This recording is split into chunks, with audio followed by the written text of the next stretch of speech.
Hey guys and welcome. Last week in Season of the Plunder we had many interesting progressions in the Destiny 2 story. The main of course being what Drifter mentioned towards the end of that week, around him potentially knowing what these artifacts are or that he's seen something very similar before. We have tension between Mithrax and Eido also, which continues on this week as expected. Mithrax doesn't want to tell Eido anything of his past or their people's past, and Eido is actively looking for answers. So it's not a good combination. Today though, we're going to be detailing everything you guys need to know around this week's story, along with potentially what's going to happen in the future as well, and maybe what next week is going to hold. Check out last week's video if you're not up to date, just to get yourself up to date so that you understand it better, and let's dive straight in. So to start off with, we of course go straight to the helm, and this is where Mithrax through the hologram will then detail our mission for the week. It essentially says that Eramis' fleet moves across the system utilising and looking for these relics that she's finding along the way. She's becoming more successful in finding them, and she's finding a lot of them. We need to find as many as we can throughout our missions to try and put a stop to Eris, or to at least have a chance of fighting back. Along with this as well, it also mentions from last week with the tension between Mithrax and Eido that this is of course carrying on. Mithrax doesn't want Eido to be a part of this battle or any conflicts throughout it. Mithrax doesn't want Eido to learn more around his past essentially, as if she does, she may have completely different feelings or views towards her father. I've said this last week as well, if Eido finds out something that she doesn't necessarily like about Mithrax, this could turn really ugly for Mithrax and the Vanguard, and potentially really hinder our chances of fighting back against Eramis. I also mentioned last week that Eramis has been in contact with Eido about these relics, essentially Eramis to threatening Eido that she's more superior, so that she should essentially command and obey her rules and desires. They have a direct line together, so this does worry me a little bit for the future, but we'll have to wait and see. Mithrax then also went on to detail that Eido doesn't know anything about their past people, so I presume by that he's probably referring to the Whirlwind and the Traveller, or the Great Machine as the Elixir would refer it to. He wants to tell her himself when the time is right. When that is, we're not sure, but Mithrax, you need to hurry up, mate, because something could go awfully wrong here. Guardian, we have new readings. Eramis' fleet moves across the system, pursuing relics of power. Summon your crew. And a request, please. As a favor to me. Do not involve Eido in your violence against the old crews. She is brave and curious, but does not yet understand the brutality of the world. There are pain truths in our history. I should have told her earlier, before all this. But I must learn before I can teach, and for that I need time. Disrupt Eramis' crews, and stop her from collecting the relics. Some mistakes must remain in the past.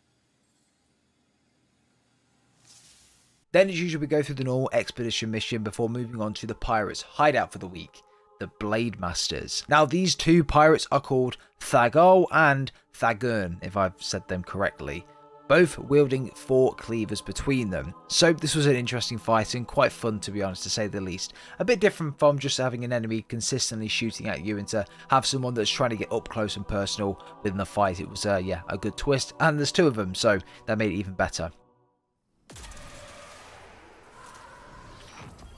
Mithrax hasn't told you any more about these relics, has he? I suppose it's need to know. And Mithrax knows. Spider, why are you using a secure channel? Did my father tell you to do so? Huh? Clever scribe. No more flattery? Well, Mithrax asked me to keep you at arm's length. Perhaps he doesn't want you mixing in with our unsavory business. Were those his exact words? Only a guess. Who can say? And after all, who am I to question the Count? Spider, I will find out what's going on here. Now, after collecting this relic, Spider comes onto the line and says that Mithrax knows about these relics, but He hasn't said anything to us just yet. What is Mithrax hiding from us at this point? I really don't know. Why doesn't he want us to know anything about these relics? One of the bits later on in the video is going to probably go into a bit more detail around this, and it could tell us exactly what it is that Mithrax knows, but I don't understand why Mithrax would be hiding something. I really have no idea at this moment in time. Let me know your thoughts and opinions down below if you've got any suggestions or reasons as to why you think this may be the case. So we then go back to the last city with the relic that we've just collected, and we walk in on Eido and Spider mid-conversation. Spider, there are questions my father refuses to answer. Have you seen him act this way before? You two were friends once. Even if Mithrax had friends back then, I wasn't among them. I couldn't possibly speak to his behavior. You're being evasive. Oh, evasive? I prefer to think of it as coy. Well then, your father was unpredictable. We could have had everything we wanted if he listened to me, but he always knew better. Look at him now. Cal of a house, holed up inside the city. Picking over ruins, pretending he's content in the shadow of the great machine. We were offered scraps and we took them. Oh? Is that ingratitude I hear? I do not call the truth ingratitude, but enough of who my father is. Who was he? I expected this from Spider, but not from you. I am simply performing my duties as scribe of House Light. I will gather knowledge regardless of who would keep it from me. Ruckus, I told you not to speak of this. Do I have to dock your tongue? Father! I apologize for the Kel's behavior. Apology accepted. I see now.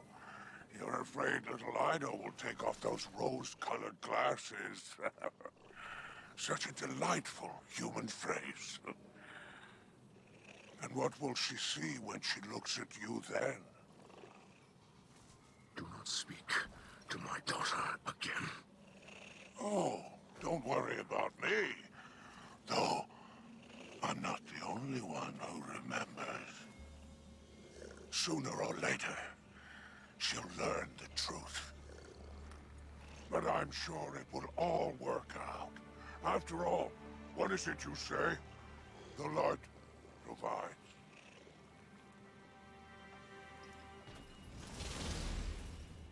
Eido is again poking at Spider to try and spill the beans, to get more information around Mithrax's past and essentially what happened. She asks, who was my father? But Spider doesn't spill the beans. Mithrax then comes out of nowhere and confronts Eido and Spider as well. And again, another heated conversation very similar to last week. This family feud is going to really cause some problems if Mithrax continuously keeps this information from Eido. And Spider is almost like the middleman that's kind of like feeding both of them in this. And you can tell he's enjoying this conflict. But Mithrax being furious with Spider again for talking to his daughter about this or even bringing it up, of course, ultimately ends in him walking away. So we then move to a hologram of Drifter. So similar to last week, again, this is just going into some more detail around this family feud between Mithrax and Eido, and that we've all got things that are keeping us up at night. Essentially, Mithrax is probably scared to tell Eido about his past. Of course, we need to wait more to find out exactly what it is that is keeping him up at night and why he's not telling them, or why he's not telling Eido. We need to wait and see. But I'd be very interested to see exactly the reason why Mithrax is keeping this information from Eido and has kept it from her for so long. Hey there, Captain. Figured I'd better take over while Mithrax is preoccupied. I heard he's dealing with some family issues. From what I could gather, he tried to shut Eido out from all this pirate business. Might have lost his temper. Definitely lost face. Poor Eido. What do they say? Never meet your heroes? Kinda tough when your hero's your dad. No surprise to me, Mithrax has got some secrets. Everybody's got something that keeps him up at night. I'm sure they'll work it out. Folks have a way of putting aside their differences when the world's at stake. Just look at me and Zavala. Or me and Ikora. Or me and... anybody, really. So we then visit Spider again to obtain our weekly reward from Spider. It's never usually any good, but we always get a bit of interesting dialogue towards the bottom of the screen, so I just want to touch on that right now quickly. So this is more detail around the energy interference that Eido mentioned last week that we didn't really know too much about, but this week she's starting to understand a bit more about it. Yet we don't really know as much just yet, but it is starting to become a bit more clear. So just go on to the dialogue here. Eido's voice comes over the radio. "More energy interferences," she cries. "That was the last piece of triangulation data I required. I believe I figured out a way to block these energy spikes, should another one occur. You seem to be the catalyst," she tells you. "Thus, I will trigger my suppression field the next time Spider asks you to pay him a social call. Perhaps we will be able to find and figure out the puzzle together." So, interesting point there, but then we move on to, of course, the hologram outside. So, it is interesting. We'll have to wait and see how that one does turn out. But then we usually get that typical audio line or dialogue between two characters towards the end of a given seasonal week. And this one was something quite good and quite interesting to look into and to think about. This was between Drifter and Eris Morn. I kept this part quiet. I think half of those pirate lords didn't know what they had to begin with. They knew these things were powerful, but not why. Crack one open and you'd find a finger bone or a knot of old hair. Strong stuff. Smells awful. Ask me how I know. I've been holding on to them, but I figured you might want them. Why? I thought to myself, you know who might like something strange and unsettling? Eris Morn. A gift, then? Well, yeah, Moondust.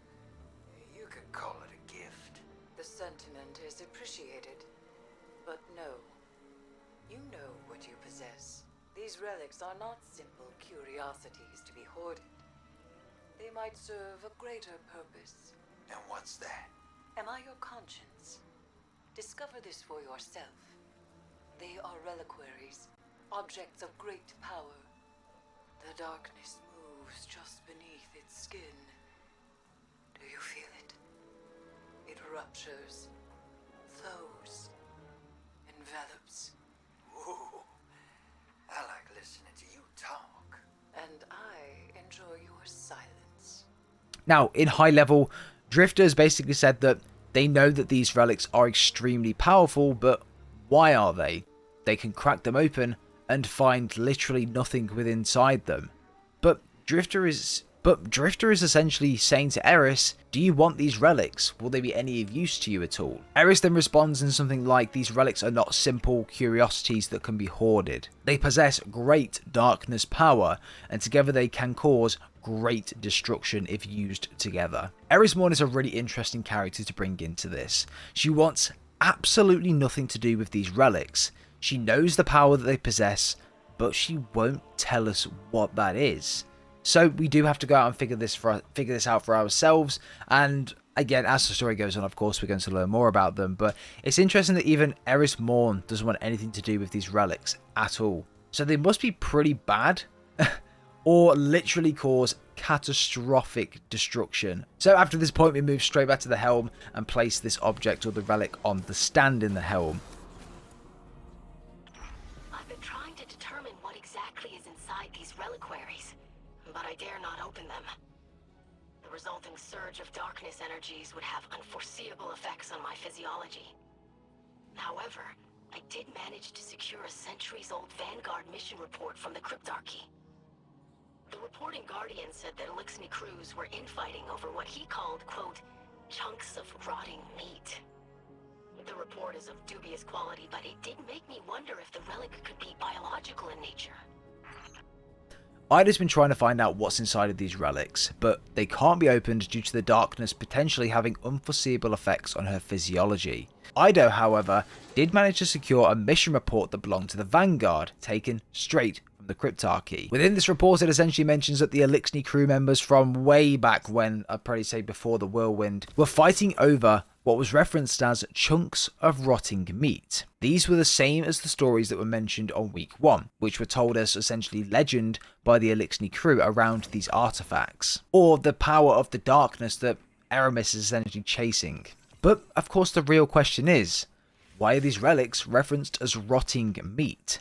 Eido also mentioned that this report was of dubious quality, therefore it is foreseen as doubtful in some ways. However, what if these relics are biological in nature? What if these relics were once someone or something? That has stirred the pot a little bit there, but could these relics be a previous disciple of the Witness, or the relics are created once the disciple is killed or whatever it might be? Or are they leaders of different factions or teams that possess this darkness power that have been captured within these relics or anything like that? I don't really know. I'd love to know your thoughts and opinions down below. Leave your comments down below. Let me know what you think. I'd be interested to find out. But guys, that's going to do it for today's video. I really hope you have enjoyed. Let me know your thoughts and opinions down below. I'm really enjoying the Destiny story, to be honest. It's a nice break from Halo and the shit show that is at the moment. So yeah, I'm really enjoying it. Let me know your thoughts and opinions down below. And without further ado, we'll see you all in the next one.